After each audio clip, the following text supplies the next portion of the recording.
Hey everyone, it's Debbie Happy Cohen here with another goat note today. So I was thinking about how one of the things that people who've been scapegoated have in common, all across the board, I can't think of an instance where this isn't true, is that they know the experience of shame. I was just going to reach here to get Vulture Culture. Oh, this is one of my favorite paintings. My friend Heather and I did this together. Um, and Joy-Based Living, which is a program that I created, it started being called Vulture, like our little tagline was like Vulture Culture for a while, because vultures keep the planet clean. That's what vultures do. They are such incredible creatures, such incredible birds. And I wanted to share this about shame because shame is something that we are collectively cleaning up right now. And I'm so proud of humanity for doing this. It surprises me sometimes how many people are not aware of Dr. Brené Brown's work on shame. Many of you watching this probably have heard of it, but for those of you who haven't, I'm going to post her TED Talks below. And she's talking about how to heal shame. And I'm going to say this again. If you've been in a relationship or in a childhood where you were scapegoated, you know shame really well. And the good news about that is that, and this is true for cultures, any culture that has been shamed, that has been scapegoated, has been shamed,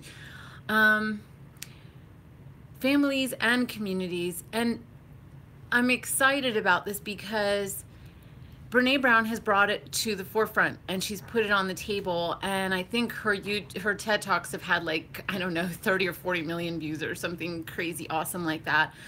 And the work is starting to really go into top level leadership and find its way through in many different companies and things like that. So it's becoming more acceptable to talk about it. Actually, the word shame, people have like a visceral response to it. They don't want to talk about it.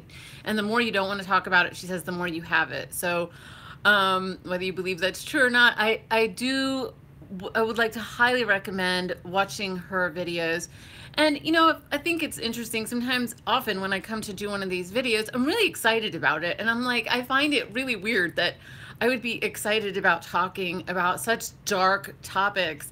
But one of the things I've learned about most of our members of Joy-Based Living are people who have known the exact opposite. They have known what it's like to live with people who are killjoys or to be around people who are like that. And when you have that and you survive that, it's because you've taken a stand for your own joy. Now, you might not have the community for it. You might not have, you know, the healing techniques around it or anything, but you've, on some level, you've said, no, I want something better than this.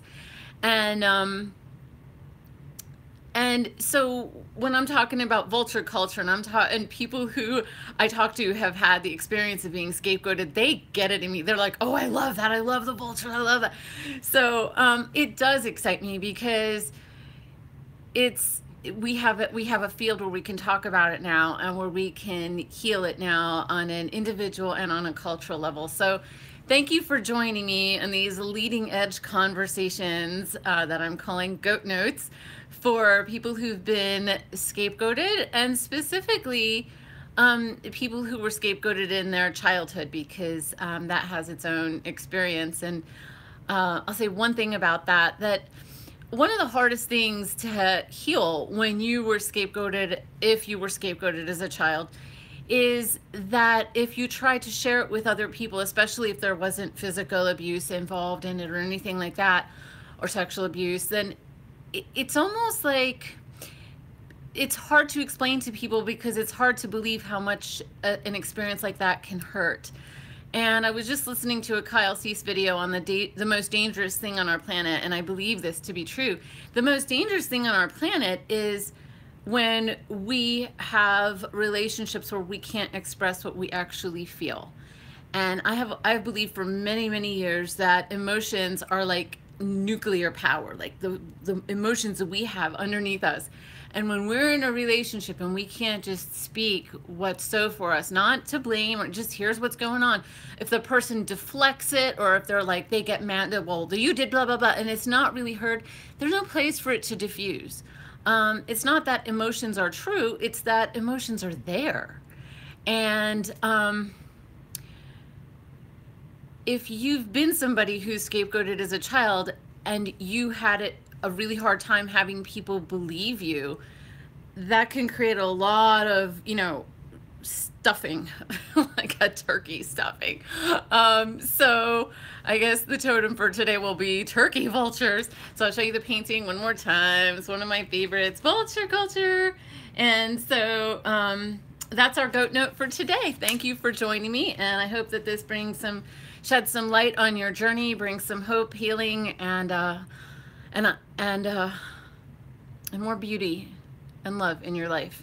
Thank you very much, and namaste.